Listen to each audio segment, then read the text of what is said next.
तो अपन abiotic factor पढ़ रहे थे। एबायोटिक फैक्टर में फर्स्ट अपन ने टेम्परेचर लिया था, फिर वाटर एंड देन लाइट, और फोर्थ जो था वो था सॉइल। तो सॉइल जो होती है, सॉइल क्या होती है, अर्थ क्रस्ट पे जो अपक्षयित परत होती है, जो रॉक्स वगैरह है, चट्टान है, उनकी जो डीके से जो पार्टिकल्स बनते हैं उसको अपन क्या बोलते हैं, सॉइल। अर्थ क्रस्ट जो मतलब अर्थ की जो सरफेस होती है उसके ऊपर जो चट्टान रॉक्स से जो स्मॉल पार्टिकल्स बनते हैं उसको अपन बोलते हैं सॉइल। तो सॉइल भी एबायोटिक फैक्टर होता है, इसको ये भी इम्पोर्टेंट फैक्टर होता है। इसमें अपन ये 4-5 पॉइंट है, ये याद रखना है। पहला है study of soil. Study of soil अपन बोलते हैं pedology. Study of soil, soil मिट्टी का अध्ययन पीडोलॉजी कहलाता है, और formation of soil is called pedogenesis. ये टर्मिनोलॉजी है, आपको ध्यान रखनी है। बेस्ट सॉइल फॉर एग्रीकल्चर, इसके लिए लेमे सॉइल्स होती है, दोमट मृदा, हिंदी में अपन इसको बोलेंगे दोमट मिट्टी, दोमट मृदा। फिर एग्रीकल्चर जो सॉइल है, जो दोमट मृदा होती है, लेमे सॉइल होती है, उसकी जो एग्रीकल्चर के लिए पीएच होती है वो 5.5 to 5.6 होती है। इसके अंदर देखो मृदा की विशेषता, जो सॉइल होती है उसकी विशेषता क्या होती है, वहाँ का जो इन्वायरमेंट, वहाँ की जो प्रोसेसिंग होती है वो इन्वायरमेंटल प्रोसेसिंग, और सॉइल पार्टिकल की साइज और विदरिंग प्रोसेस, ये सब मिलकर सॉइल की क्वालिटी, इन सब प्रोसेस से कोई सॉइल की जो क्वालिटी है वो डिसाइड होती है। इसमें अपन जो सॉइल पढ़ रहे हैं, ये एनसीईआरटी में थोड़ा इसके बारे में कुछ ज़्यादा नहीं दे रखा, बस थोड़ा बहुत आपको इसके बारे में ध्यान रखना है। ये मैंने आपको टर्मिनोलॉजी बताई है, ये आपको याद रखनी है।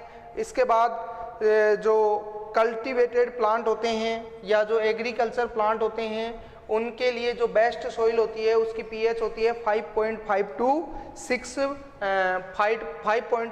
to 6.5 पीएच बेस्ट होती है। इसके बाद ये अपना एबायोटिक फैक्टर नंबर 4 हो गया, जिसको अपन ने सॉइल, जो कि क्या है, मिट्टी, जो एबायोटिक फैक्टर है। इसके बाद अपन स्टडी करेंगे ये एबायोटिक फैक्टर के जो अजीवीय कारकों के प्रति अनुक्रिया, यानी रेस्पॉन्स फॉर एबायोटिक फैक्टर। इसके बाद अपन नेक्स्ट पॉइंट लेते हैं, response for abiotic factor. Response for abiotic factor. अब रेस्पॉन्स कैसे, कौन करेगा रेस्पॉन्स, जो ऑर्गेनिज्म है उनका एबायोटिक फैक्टर के प्रति क्या अनुक्रिया होती है, एबायोटिक फैक्टर के प्रति क्या अनुक्रिया होती है, उसको अपन बोलते हैं response for abiotic factor.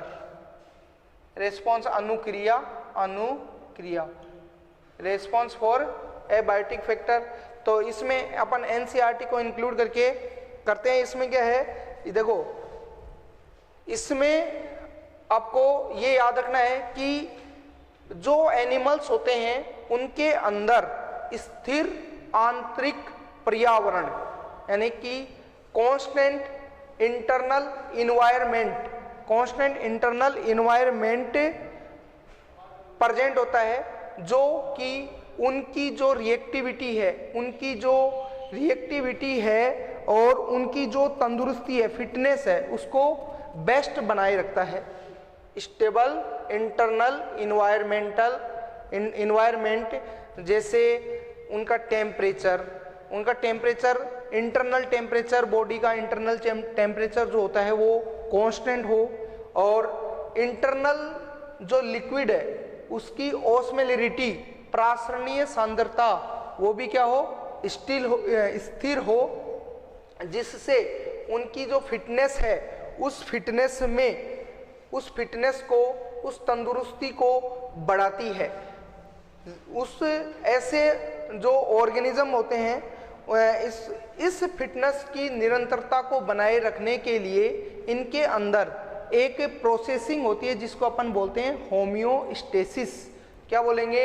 Homeostasis. ये जो प्रोसेस होता है इसको अपन बोलते हैं होम्योस्टेसिस।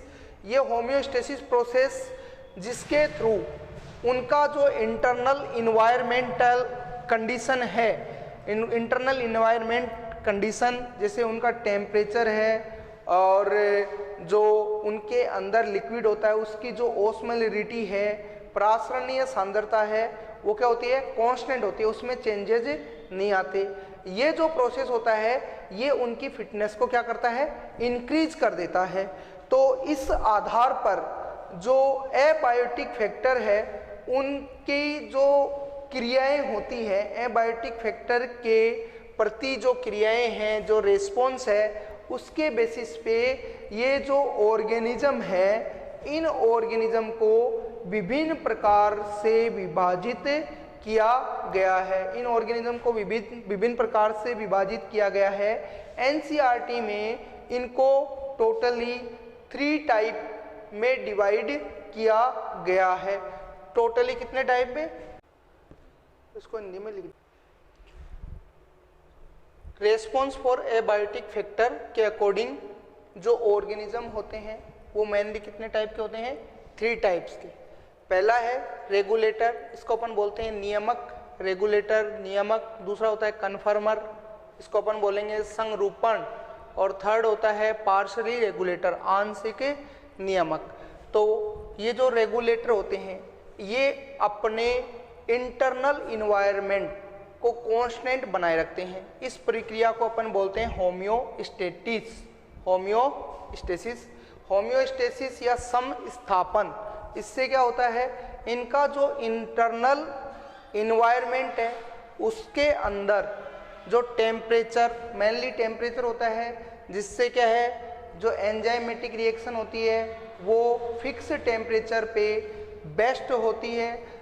दूसरा होता है कि उनके अंदर जो लिक्विड होता है उस लिक्विड की ओस्मोलरिटी, प्रासरणीय सांद्रता, वो भी क्या होती है? कांस्टेंट बनी होती है। इससे इनकी जो फिटनेस है, इनकी जो कैपेसिटी है वो क्या हो जाती है? इंक्रीज हो जाती है। अब ये जो होम्योस्टेसिस की प्रक्रिया है, ये प्रक्रिया ये व्यवहारिक साधनों के द्वारा, फिजियोलॉजिकली साधनों के द्वारा बनाए रखते हैं। इससे क्या होता है? इसमें जो एग्जाम्पल आते हैं नियामक में वो इम्पोर्टेंट है। एग्जाम्पल में अपन जितने भी जो मेमल्स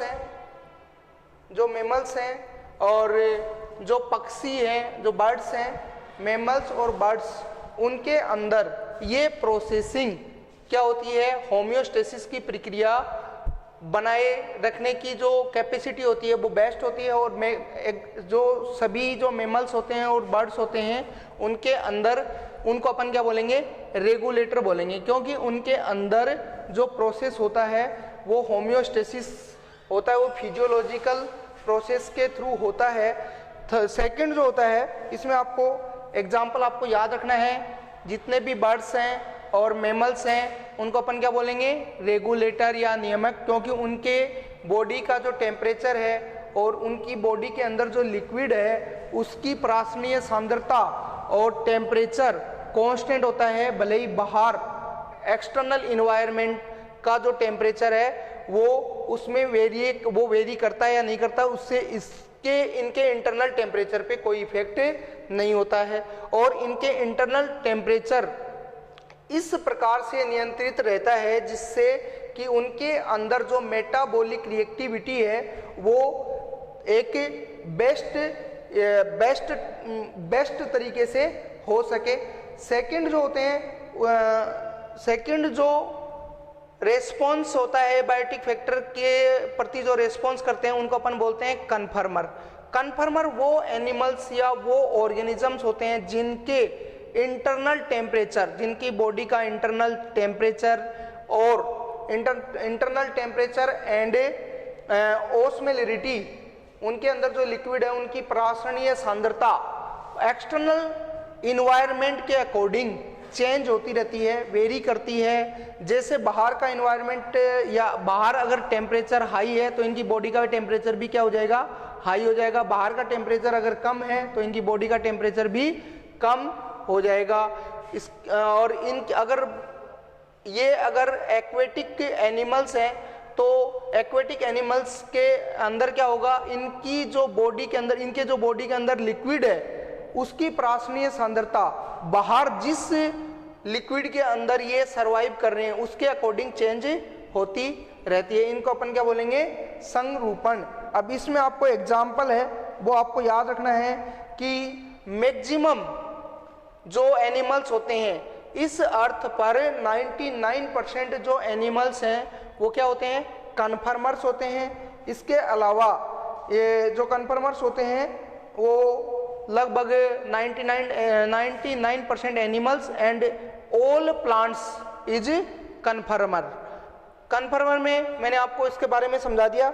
इसके बाद देखो, इसके बाद विकास के अकॉर्डिंग इवोल्यूशन के अकॉर्डिंग क्या होता है, जो रेगुलर होते हैं, ये जो रेगुलेटर होते हैं ये बेस्ट होते हैं कन्फर्मर की कंपैरिजन में। इनके अंदर जो एडेप्टेशन होता है वो बेस्ट होता है, ये बाहर की परिस्थितियों का सामना अच्छे से कर सकते हैं जबकि कन्फर्मर नहीं कर सकते।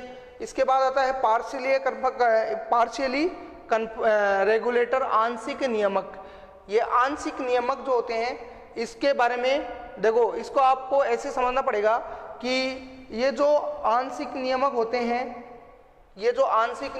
हैं इसमें सब, तो आंशिक नियामक में क्या होता है, ये कुछ ऐसे एनिमल्स होते हैं जिनके अंदर रेगुलेशन, ये जो रेगुलेशन की जो कैपेसिटी है ये कुछ टाइम तक सर्वाइव, कुछ टाइम तक इसके अंदर प्रेजेंट होती है। उसके बाद जैसे जैसे बाहरी परिस्थितियां बहुत ज़्यादा चेंजेस होती है तो ये इसके लिए इसके अंदर इनमें कुछ कैपेबिलिटी प्रेजेंट होती है। जैसे ये क्या कर सकते हैं कि माइग्रेट कर सकते हैं, उन परिस्थितियों से बचने के लिए क्या करते हैं, माइग्रेट कर सकते हैं।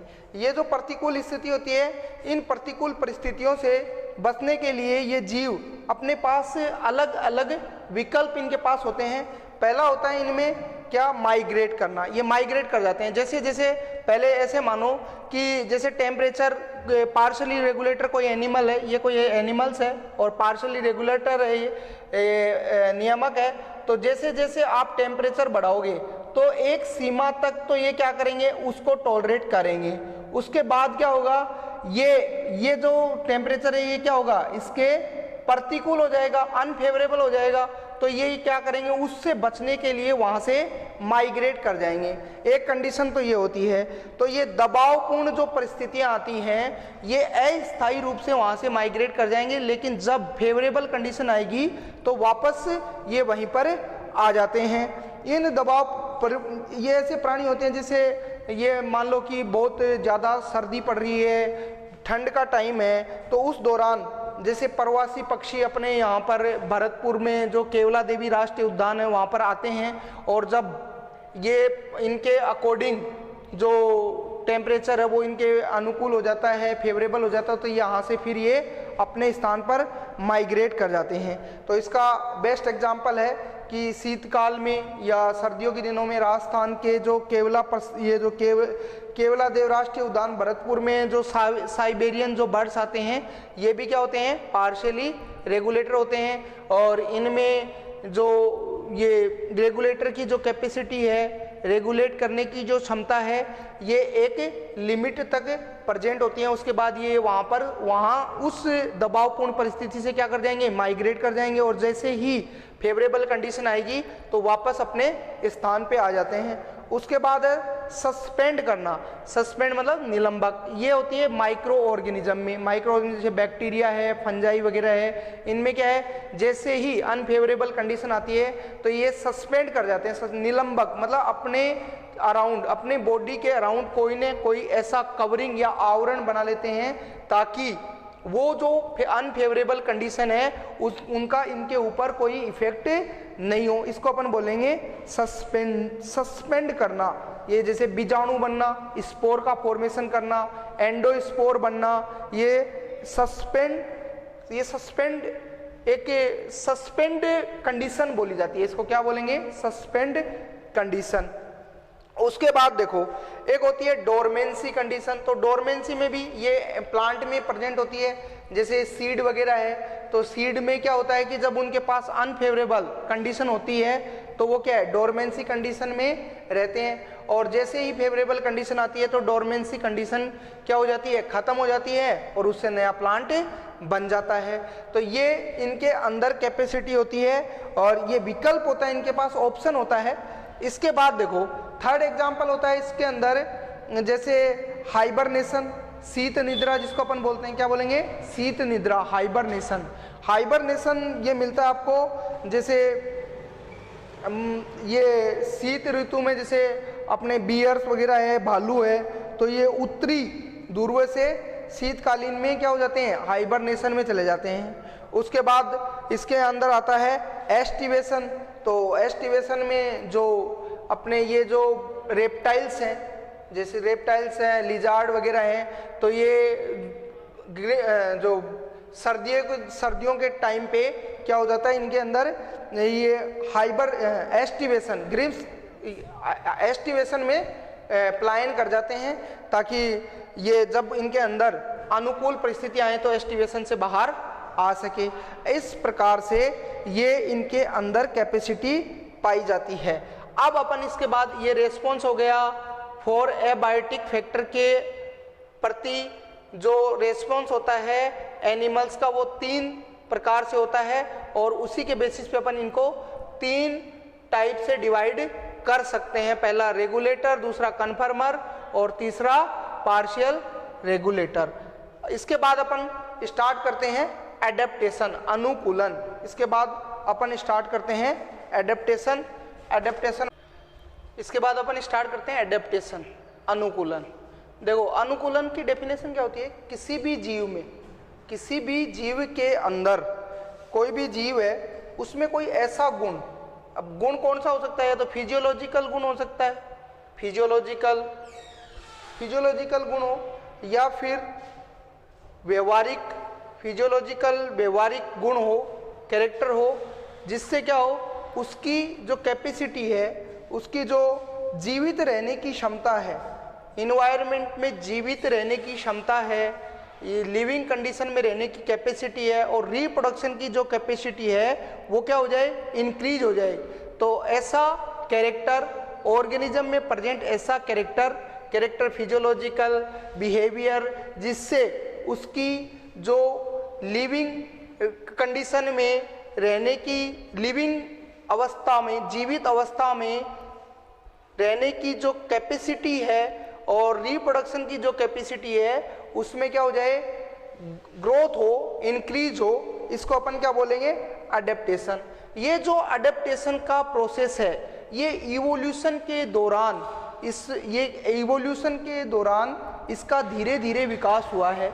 इसमें बहुत टाइम लगता है, और फिर ये जेनेटिकली क्या हो गया, किसी भी जीव में स्थिर हो गया, स्टेबल हो गया। तो ये जो अनुकूलन है, ये मेनली कितने टाइप के होते हैं, 4 टाइप के होते हैं।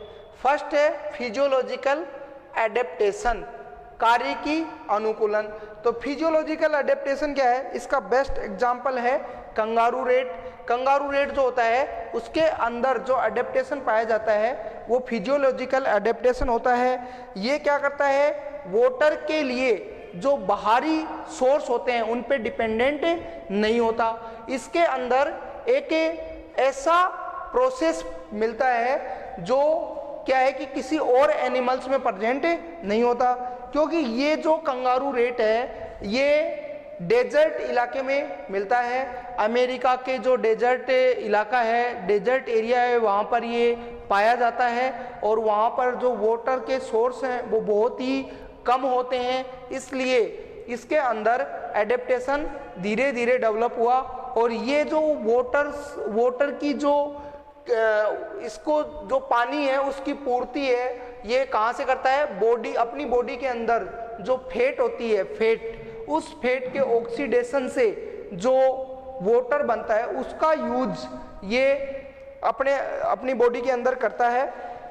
और इसके अलावा इसके अंदर क्या होता है, जो यूरिन है उस यूरिन को कंसंट्रेशन करने की कैपेसिटी पाई जाती है। तो इसका एग्जाम्पल क्या है, फिजियोलॉजिकल एडेप्टेशन का एग्जाम्पल हो गया कंगारू रेट। और इसके अंदर दो टाइप का एडेप्टेशन होता है, एक तो ये अपने अंदर जो वसा होती है, फैट होती है, उसकी मेटाबॉलिज्म, उसके मेटाबॉलिज्म से जो वाटर बनता है उस वाटर का यूज अपनी उस वाटर का यूज ये करता है। और सेकंड इसके अंदर क्या होता है कि जो इसका जो यूरिन है वो हाईली कंसंट्रेट होता है और इससे क्या है वाटर लॉस मिनिमम हो, जिससे वाटर लॉस मिनिमम हो सके। सेकंड जो होता है एडेप्टेशन वो होता है टेम्परेचर एडेप्टेशन, ताप नियमन। तो इसके बारे में मैंने आपको पहले बताया था। ये जो ताप नियमन की प्रोसेस होती है ये मिलती है मेमल्स में। तो मेमल्स के अंदर क्या होता है, बॉडी का टेम्परेचर फिक्स होता है और ये 37 डिग्री सेंटीग्रेड होता है और स्टेबल कांस्टेंट टेम्परेचर होता है, क्योंकि बॉडी के अंदर जो मेमल्स हैं उनकी बॉडी के अंदर 37 डिग्री सेंटीग्रेड पे जो एंजाइमेटिक रिएक्शन है वो बेस्ट होती है और metabolic reaction activity high process से होती है, ताकि उनके अंदर एनर्जी प्रोड्यूस मैक्सिमम हो। ये होता है किसके अंदर, स्तनधारियों के अंदर।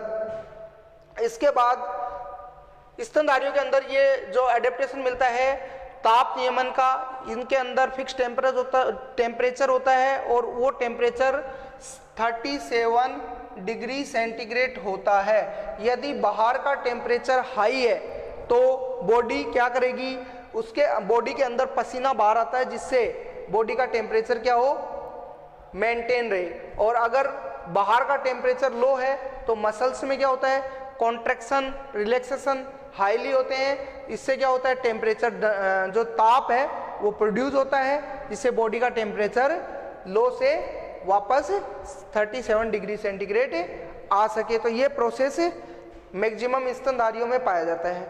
उसके बाद है फिनोटाइप एडेप्टेशन, लक्षण प्रारूपिक नियमन। तो ये रेप्टाइल्स में मिलता है और रेप्टाइल्स में मिलेगा। और कुछ इसके अंदर जो होता है लक्षण प्रारूपिक नियमन में जो प्रोसेस होता है वो होता है एडेप्टेशन लक्षण प्रारूपिक नियमन। कुछ जीवों में ये नियमन पाया जाता है, जैसे दबावपूर्ण परिस्थिति आती है तो उनके लक्षणों में परिवर्तन आता है। जैसे ये जो एल्टीट्यूड सिकनेस होता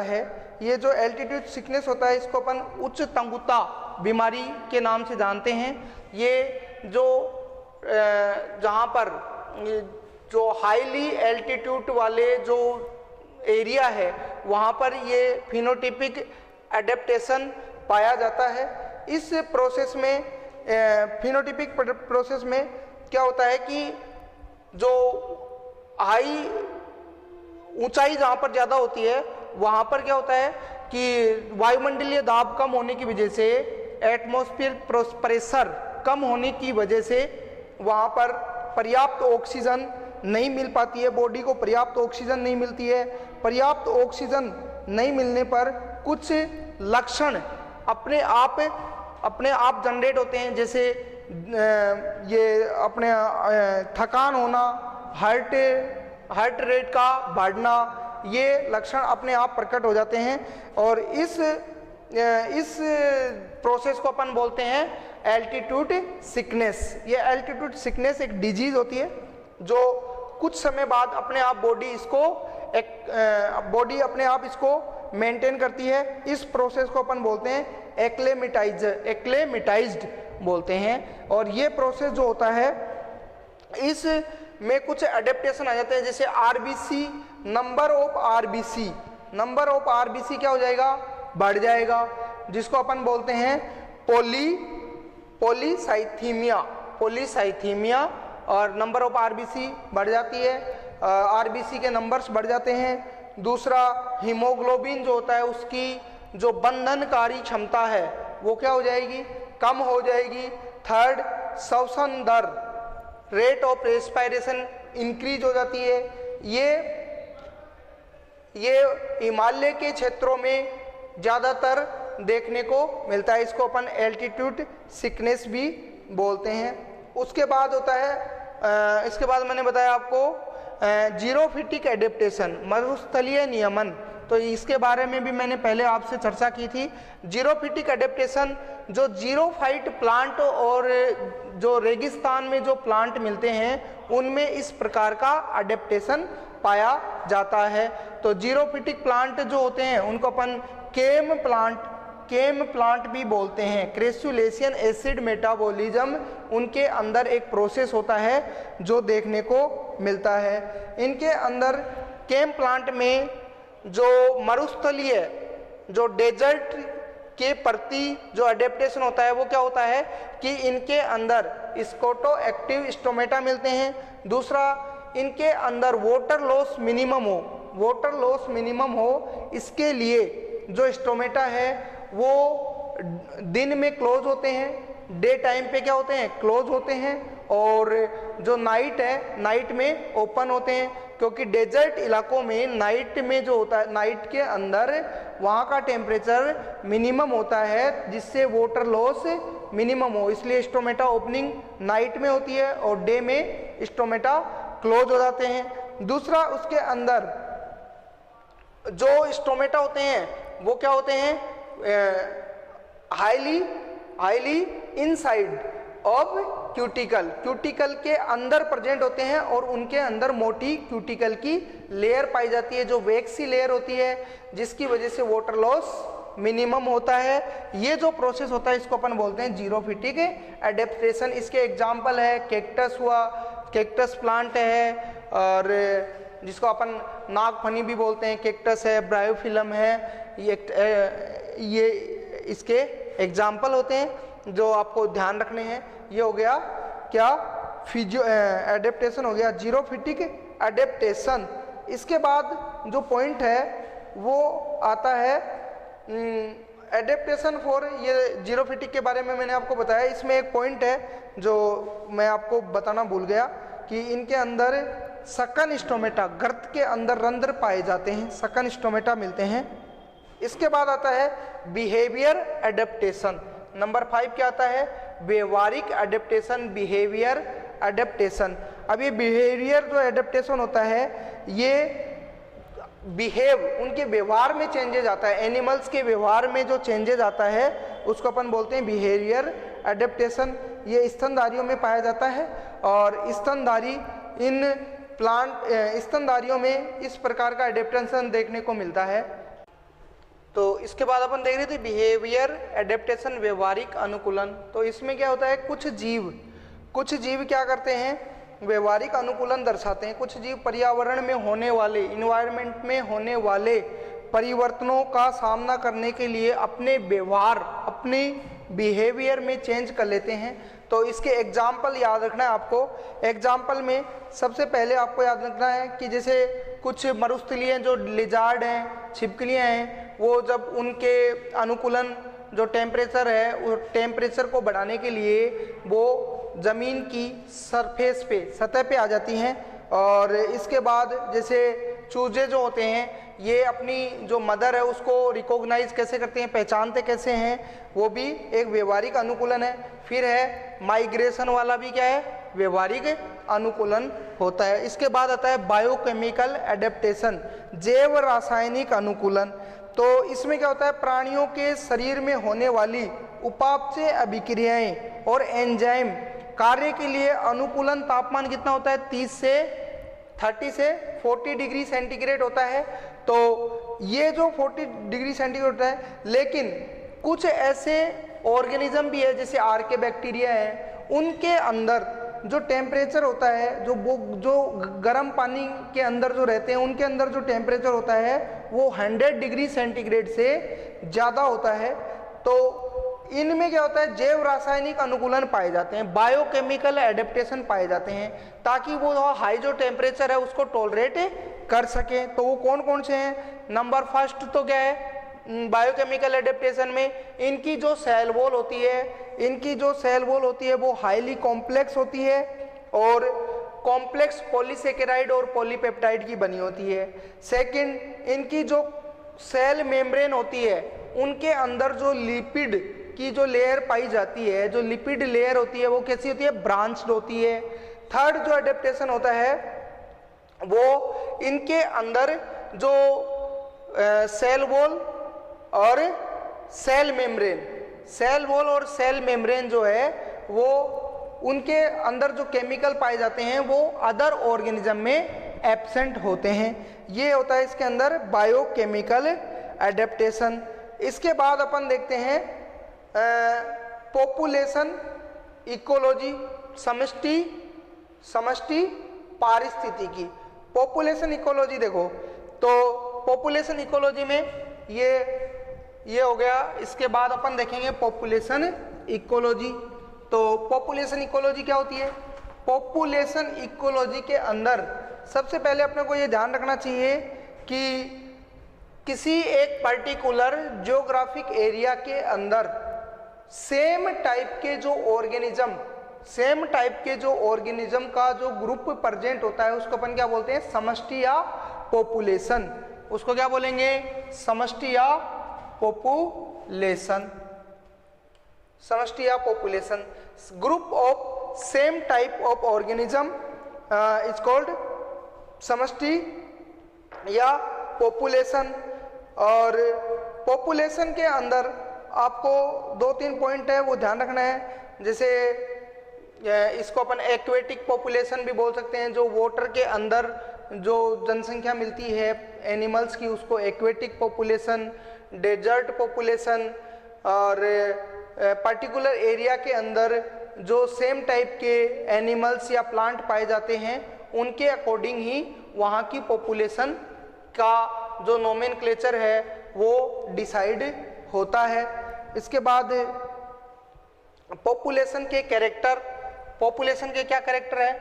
नंबर 1 कैरेक्टर क्या होता है कि पॉपुलेशन के अंदर जो कुछ ऐसे कैरेक्टर पाए जाते हैं जो इंडिविजुअल एनिमल में एब्सेंट होते हैं। जैसे फर्स्ट क्या होता है? जन्म दर। जन्म दर जो होती है वो पॉपुलेशन में मिलती है। पॉपुलेशन की कभी डेथ नहीं होती, कभी पॉपुलेशन का बर्थ नहीं होता।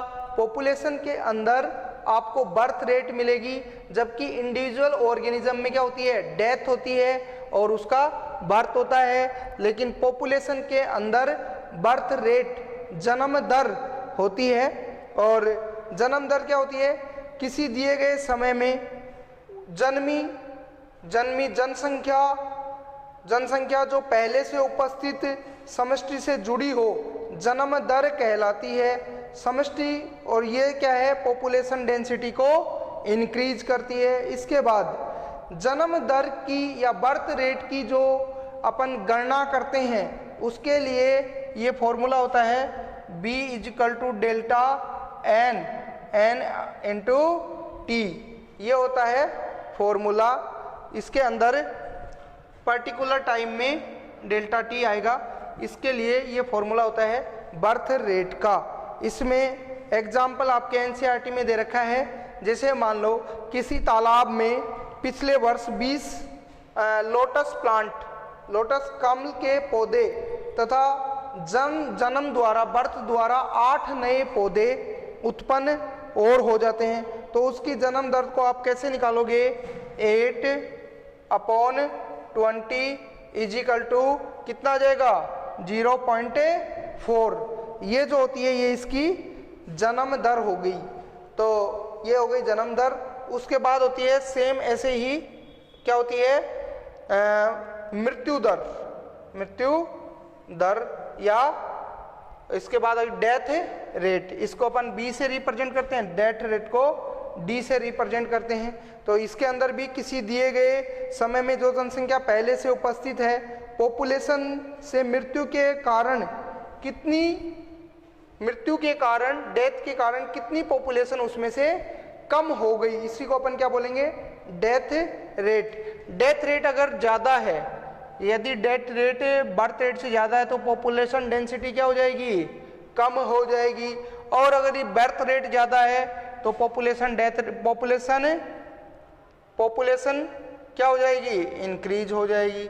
ये हो गई डेथ रेट, इसको अपन डेथ रेट को भी यही फॉर्मूला इसमें अप्लाई करेंगे, delta N upon N into delta T, ये होता है डेथ रेट का फॉर्मूला।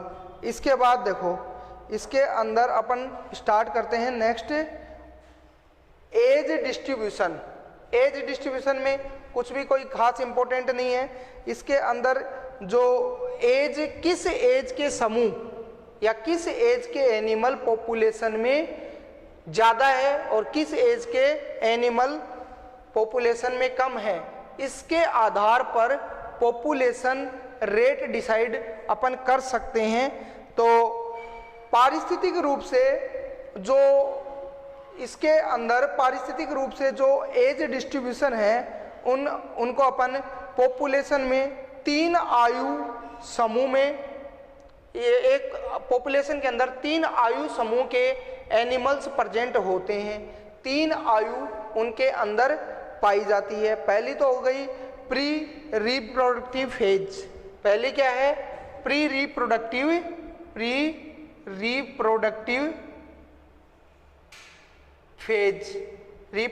फेज। सेकंड है प्री रिप्रोडक्टिव फेज, सेकंड इसके अंदर आएगी रिप्रोडक्टिव फेज, और थर्ड है पोस्ट रिप्रोडक्टिव फेज। इसके आधार पर आयु पिरामिड, एज पिरामिड बनाए जाते हैं। एज पिरामिड के अंदर प्री रिप्रोडक्टिव फेज के एनिमल पॉपुलेशन के अंदर प्री रिप्रोडक्टिव फेज में कितने एनिमल है, रिप्रोडक्टिव फेज में कितने एनिमल्स प्रेजेंट है, उस पिरामिड के आधार पर पोस्ट रिप्रोडक्टिव फेज में कितने एनिमल्स प्रेजेंट है पॉपुलेशन में, उसकी बेसिस पे अपन पॉपुलेशन की डेंसिटी की गणना कर सकते हैं। तो ये 3 फेज के एनिमल्स एक पॉपुलेशन में प्रेजेंट हो सकते हैं। तो इसके आधार पर इसके अंदर 3 टाइप्स के पिरामिड बनाए जा सकते हैं और वो अभी अपन रिप्रेजेंट करते हैं, उसके आधार पे अपन बनाते हैं। एज पिरामिड अपन देख रहे थे, इसमें मेनली 3 टाइप के एज पिरामिड पाए जाते हैं। इकोलॉजी या पारिस्थितिक पॉपुलेशन में मेनली कितने टाइप के एज पिरामिड होते हैं? 3 टाइप के एज पिरामिड पाए जाते हैं। पहला है ट्राईएंगुलर एज पिरामिड, त्रिकोणीय आयु स्तंभ। अब ये जो अपन एज पिरामिड बना रहे हैं, इसके अंदर पॉपुलेशन के अंदर जो एनिमल्स प्रेजेंट होते हैं उनके अंदर 3 फेज मेनली इन पिरामिड में यहाँ पर दिखाई गई है। ये 3 फेज कौन सी है? पॉपुलेशन में 3 ही टाइप के एनिमल्स प्रेजेंट होते हैं। एक तो वो जो क्या है प्री रिप्रोडक्टिव फेज में है, मतलब उनकी रिप्रोडक्टिव स्टेज अभी स्टार्ट नहीं हुई है, उनको अपन बोल देंगे प्री रिप्रोडक्टिव फेज एनिमल्स या प्लांट। सेकंड है रिप्रोडक्टिव फेज। रिप्रोडक्टिव फेज में वो एनिमल्स या प्लांट प्रेजेंट होते हैं जिनके अंदर रिप्रोडक्शन की कैपेबिलिटी प्रेजेंट होती है। और थर्ड है पोस्ट रिप्रोडक्टिव एनिमल्स या पोस्ट रिप्रोडक्टिव फेज वाले एनिमल्स, जिनमें रिप्रोडक्शन की कैपेबिलिटी समाप्त हो चुकी है, खत्म हो चुकी है। तो पहला जो एज पिरामिड है, जो ट्राईएंगुलर एज पिरामिड है, त्रिकोणीय आयु स्तूप है, इसके अंदर जो प्री रिप्रोडक्टिव फेज वाले एनिमल्स क्या होते हैं? अधिक होते हैं। Reproductive phase pre reproductive phase से कम प्रेजेंट होते हैं और पोस्ट रिप्रोडक्टिव फेज वाले ऑर्गेनिज्म बहुत ही कम होते हैं। तो इस प्रकार की पॉपुलेशन या ऐसी पॉपुलेशन जिसके अंदर प्री रिप्रोडक्टिव फेज वाले एनिमल्स या प्लांट हाईली स्टेज में है या अधिक मात्रा में प्रेजेंट है, उसके अंदर पॉपुलेशन ऑलवेज क्या होगी? इंक्रीज होगी। अब इसको समझने के लिए अपन ऐसा समझ सकते हैं कि यदि मान लो ऐसे इसको एनिमल्स पे लेके देखते हैं कि अपने यहाँ पर प्री रिप्रोडक्टिव एज जो होती है वो होती है 16 या 18 ईयर्स। तो 16 या 18 ईयर्स जो होते हैं, 16 या 18 ईयर्स ओल्ड जो एनिमल्स होते हैं या जो एनिमल्स होते हैं उनकी जो स्ट्रेंथ है वो अगर ज़्यादा है तो वो क्या है, रिप्रोडक्टिव फेज में भी ज़्यादा जाएंगे, और रिप्रोडक्टिव फेज में जब वो आते हैं तो पॉपुलेशन क्या होगी, इंक्रीज होगी। लेकिन पोस्ट रिप्रोडक्टिव फेज वाले अगर ज़्यादा कम है, ज़्यादा तो इसमें है ही नहीं, कम है, पोस्ट रिप्रोडक्टिव फेज में कम कैसे, कि जिनकी एज 16 ईयर ओल्ड है, 16 ईयर से ज़्यादा है, 60 ईयर से ज़्यादा है, वो क्या है, पोस्ट रिप्रोडक्टिव फेज में है, या 40 ईयर्स ज़्यादा है वो भी पोस्ट रिप्रोडक्टिव फेज में है। तो उनकी जो स्ट्रेंथ है, जो नंबर्स हैं वो क्या है, कम है। तो उस कंडीशन में पॉपुलेशन डेंसिटी क्या होगी, इंक्रीज होगी, क्योंकि प्री